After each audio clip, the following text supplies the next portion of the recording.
আসসালামু আলাইকুম। আমার নতুন ইউটিউব চ্যানেলে চলে এলাম নতুন আরেকটি রেসিপি নিয়ে।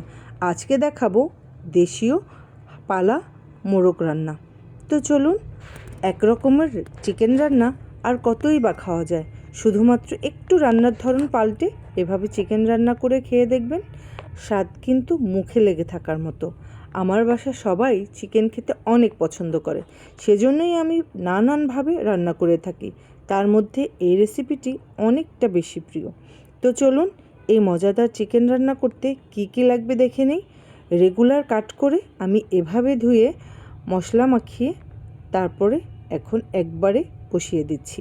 সাথে দিলাম পেঁয়াজ, রসুন, গরম মশলা এবং একটি কিউব করে কাটা টমেটো। দিয়ে দিচ্ছি লবণ, মরিচের গুঁড়ো, হলুদ গুঁড়ো, জিরে গুঁড়ো, ধনিয়া গুঁড়ো আর কিছুটা গরম মশলা গুঁড়ো। এখন দিব পেঁয়াজ বাটা 2 টেবিল চামচ, সাথে দিচ্ছি আদা বাটা 2 টেবিল চামচ। আমার এখানে মুরগির মাংস 1 কেজির উপরেই আছে, তো আপনারা 2 টেবিল চামচ করেই মশলাটা দিয়ে নেবেন। এখন দিচ্ছি রেগুলার সয়াবিন তেল। তারপরে এভাবে আলতো করে আস্তে আস্তে করে আমি মেখে নিচ্ছি। মাখাটা খুব আস্তে আস্তে করে নিলে মশলাটা প্রপারলি মাংসের ভিতরে ঢুকে যাবে। তো এভাবে কষলে জাস্ট আমি মেখে সামান্য হাতে লেগে থাকা পানিটা দিয়ে দিলাম।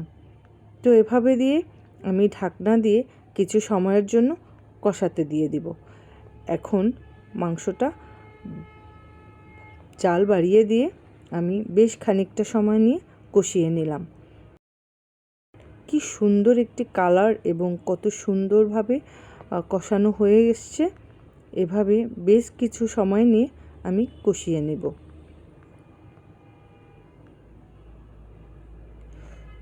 তো কষানোর ফাঁকে আমি বলে দিলাম এটা অরিজিনালি দেশীয় মুরগি। দাম একটু বেশি, কিন্তু এর স্বাদ এবং গুণগত মান অনেকটা ব্রয়লার মুরগি এবং পাকিস্তানি মুরগির থেকে অনেক সুস্বাদু।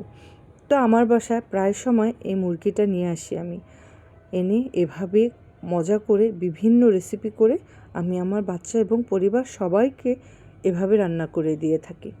তো অলমোস্ট অনেকটা সময় ধরে কষানোর পরে দেখেন উপরে তেলটা চলে এলো। তো এখন আস্তে আস্তে করে কিছু আলু আমি কিউব করে কেটে রেখেছি। এই মুরগিটাতে আলু দিলে কিন্তু বেশ মজা হয়।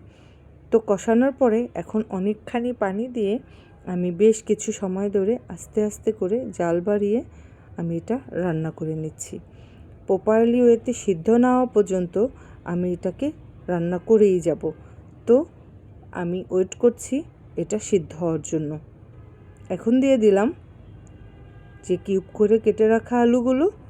এখন আলুগুলো দিয়ে আরও কিছু সময় আমি ঢাকনা দিয়ে ঢেকে রান্না করে নেব।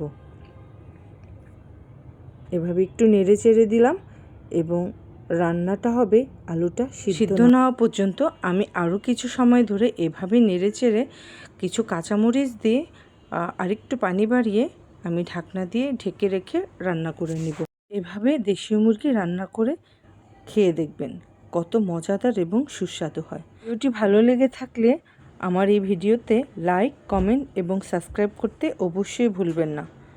সবাই ভালো থাকবেন। আল্লাহ হাফেজ।